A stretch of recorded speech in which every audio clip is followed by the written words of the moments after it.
Bougane da nga ko mës a gis mu emprunté route boo xamante ne fausse sama xarit boobu kay fausse route kay mbiram la.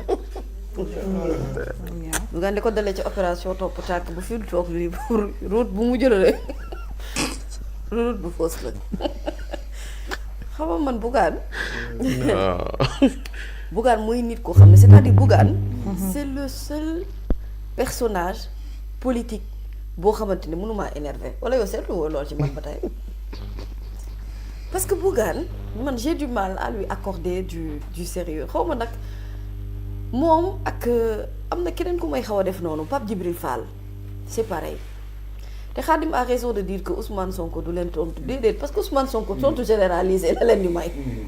Ousmane du leen tontu personnel amul ba da leen di rataxaat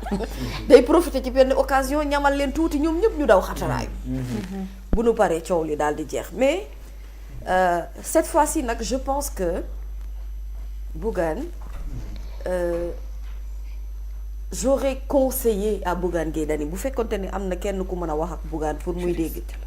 li ma ko doon conseiller mooy vous avez lu le rapport de l'ITIE effectivement qui est disponible sur toutes les plateformes mën ngeen ko lire consulter ko su amee lenn c'est-à-dire man sama problème ak ñenn ñi nga xamante ne ñoo féete ci opposition bi et loolu laa mënut a comprendre Pape Ousmane mooy l'humilité d'aller vers l'information. Je ne peux pas comprendre des politiques qui se disent être politiques et ñoo xamante ne question intérêt réew mi moo leen ñor parce que man Bougane lire naa Direct News ce matin j'ai parcouru mais yàlla xam na ne je l'ai même pas sélectionné dans ma revue xam nga lu tax parce que pour man m'arrêter là-dessus sax à la limite c'est lui donner une certaine importance que la formation n'a réellement pas parce que de qui on parle d'un homme boo xam ne moom Thierno Alassane Sall Pape Djibril Fall catégorie boo xamante ne ñoom sonkophobie la ñuy dund sonkophobie parce que ñoom seen problème mooy bugguñu duñu accepter ku bëggul nag doon accepter wax dëgg yàlla kooku c'est-à-dire liy jaaxal nit ñi mooy nga xëy sax waxal nit ñi lu baax donte looloo gën parce que être opposant dans un pays ne veut pas tout simplement dire que yow toutes les actions yi nga xam ne gouvernement bi da koy teg donte c'est de très très bonnes actions yow doo ko apprécier mais ku apprécier wul lu baax di nga apprécier leneen lu ñaaw koo xam ne yow sa bët du gis lu baax yow doo gis ay efforts yu gouvernement teg yow doo joxe ay conseils et orientations dans le sens d'améliorer les conditions de vie des Sénégalais au moins Sénégalais yi tax ngay politique ñooñu mën a comprendre ne yow tu participes à l'œuvre humaine bi nga xamante ne moom mooy tax Sénégalais yi mën a continuer di avancer mais yow en fait tu es tout le temps dans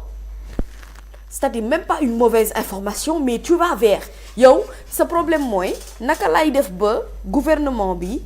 nan laa leen di wuutalee benn pont buy jam ci seenub tànk naka lay def ba jéem a salteel lépp loo xamante ne wala ñaawal lépp loo xamante ne gouvernement bi ñu ngi koy nekk di liggéey kooku nag boo ko xësee ba def ko sa profession boo xamante ne mooy sa liggéey tous les jours ci loolu ngay dox pourquoi les gens vont accorder de l'importance à ce que Bougane Gueye Dany pense est-ce que Bougane a une fois mu yëkkati benn dossier fii ci réew mi ñu ne dossier bi Bougane Gueye Dany am na ci effet favorable ban sac à main mais amul ci effet favorable amul. nee na ba xam donc man Bougane. nee na ba xam waxoon na dëgg fanweer lay jar. ma ne yéex na koo xam. fan lay da jar fee ban koñ. moom bu ko dee jar sax moom yéex na koo xam ndax Bougane immeuble ba mu dëkk di muy liggéeyee ca bopp koñ ba boutique bu mag moo fa ne. boutique bu mag moo fa ne. puus nga fay dugal mbuus du la fa génn yaa ngi dégg baax li ma la wax. kon maanaam dama la bëgg a wax ne la voilà quelqu'un boo xam ne c'est-à-dire dans ce qu'il peut dire et dans ce qu'il peut penser absolument rien ne me dérange et dara du ma bett c'est-à-dire Bougane du teg benn acte boo xamante ne je me dis ah mais je suis étonnée j'aurais été étonnée nag que Bougane def conférence de presse ne au moins atum 2025 bi ak li ñu jot a génn ci réew mi te moom mu xeex ko ba tàyyi nag ci Macky Sall. mais ñii kat wax dëgg yàlla situation financière.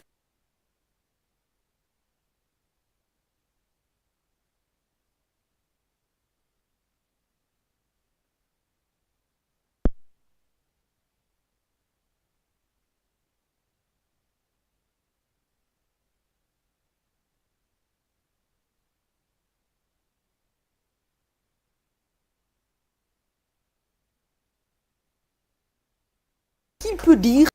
boo xam ne moom Thierno Alassane Sall Pape Djibril Fall catégorie boo xamante ne ñoom sonkophobie la ñuy dund sonkophobie parce que ñoom seen problème mooy bugguñu duñu accepter ku bëggul nag doon accepter wax dëgg yàlla kooku c'est-à-dire liy jaaxal nit ñi mooy nga xëy sax waxal nit ñi lu baax donte looloo gën parce que être opposant dans un pays ne veut pas tout simplement dire que yow toutes les actions yi nga xam ne gouvernement bi da koy teg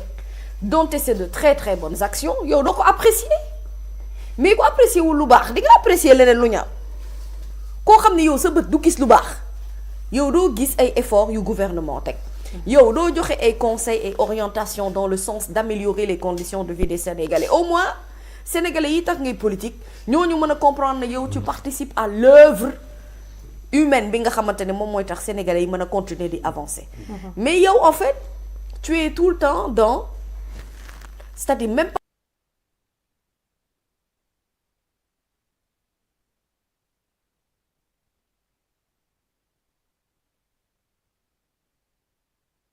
dama bëgg ay leeral dama bëgg ay éclaircissement dama bëgg mais quand tu vas dans le sens de l'accusation mooy li kii doon wax rek retour de l'envoyeur rek à l'envoyé lu ne mën naa am à tout moment donc man Bougane franchement c'est quelqu'un boo xam ne à la limite dama ko commencé bëggoon naa ko ndax moom sama waay la mais dama ko bëgg gën a commencé bëgg ci wàllum politique parce que je vois qu'il ne se lasse pas et un politicien qui ne se lasse pas mën naa am dara ëllëg non ñaare am ñaar waaw yan ñaar bi ci njëkk mooy tu perds ta crédibilité s'il ne l'a déjà perdu oui beneen bi ci topp mooy da ngay dem ba yow dootoo safe parce que tout loolu dal un peu Thierno Alassane Sall c'est lassant et c'est fatigant en fait nit ñi dañuy dem ba ils n'accordent plus de crédit à ce que tu dis ñoom seen sonkophobie bi ñu ne nañu ci génn parce que Khadim wax nga ko mooy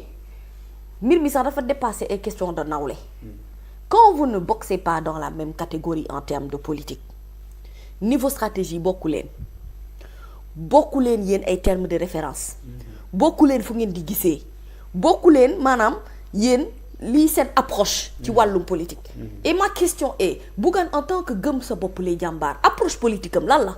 yéen comprendre ngeen approche politique bu Bougane man j'ai pas compris en fait c'est quoi son approche politique day fekk moom ci boppam mu comprendre ko ba pare lan mooy approche am Bougane lan lay wut ci politique kan lay waxal lan mooy objectif am parce que bu dee objectif de poste na boy doxul jéem na ba sonn boyil léegi bu dee yow approche sociale la da nga bëgg mbooloo da nga bëgg ni foofu tamit boyil parce que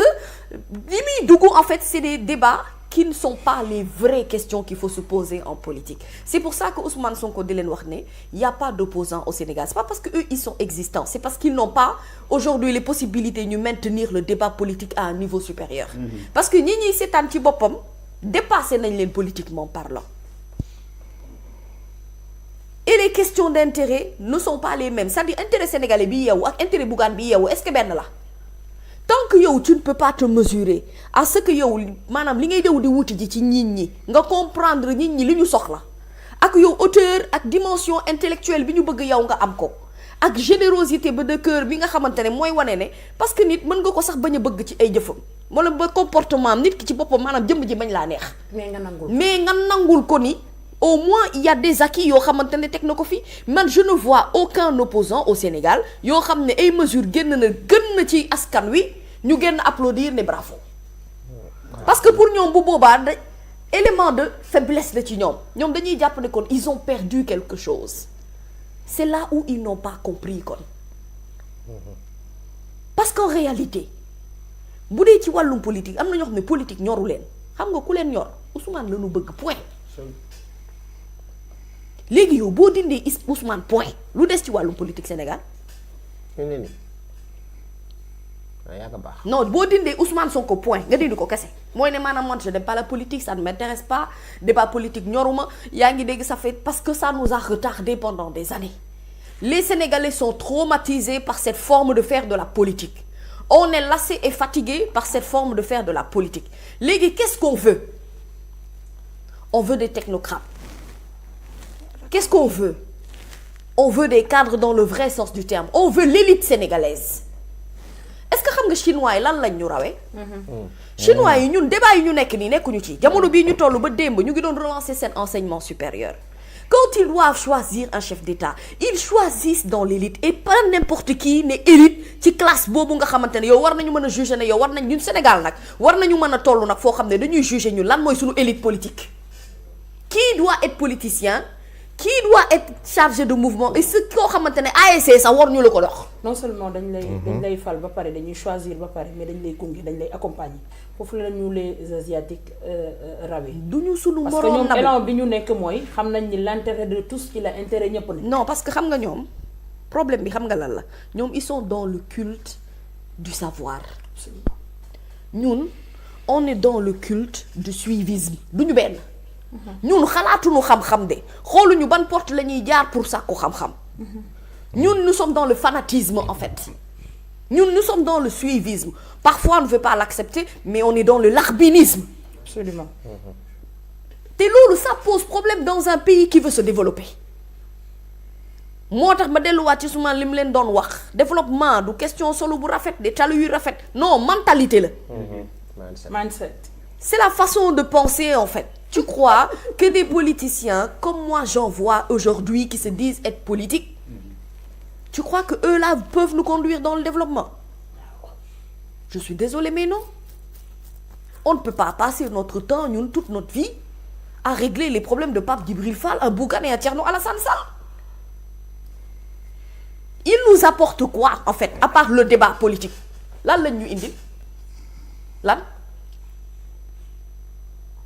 wax dëgg yàlla nañ booy Pape bëgg naa bi may waaj dama bëggoon bokk mais nañ booy maanaam la question que tu poses est tellement non importante mami guddal fan dafay transcender sax mami guddal fan. li nga xamante yàgg ne fi. moom mooy kii parce Te que wér. soo jëlee ay modèle ngay laal na ngay gis lan moo tax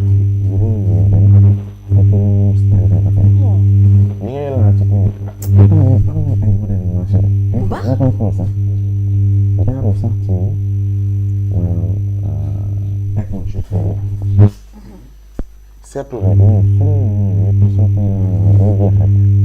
ba ci élève bi ba ci gouvernement boo xoolee dañuy gis ñi nga xam ne ñoo gouvernement et pourtant am na ay modèles yoo xamante ne marché nañ ci réew mi te ba abadan ilaa yow mi diin dara mënatu koo dindi te loolu suñu moom la jéggaane wuñu ko te des siècles ñu fi des bu ñu wax rek développement bu ñu wax maanaam ñàkk jëriñ yaa ngi wax savoir kenn ëpp xam ci jàmm ba pare fépp fu conseil des nations daje dañuy waxtaan ni ñuy defaree doomu aadama ñun bu ñu waxee keneen dootul wax ndax dañu ay produit yoo xam dañ leen defar nga xam ne ñii ci école Cheikh Ahmadou Bamba Khadimou Rassoul lañu génne soo leen xoolee ràññeet leen te pourtant perte ñu seen valeur te mun nga leen di boo leen di identifier rek di nga xam ne ñii culture bii lañ bokk fii lañ bokk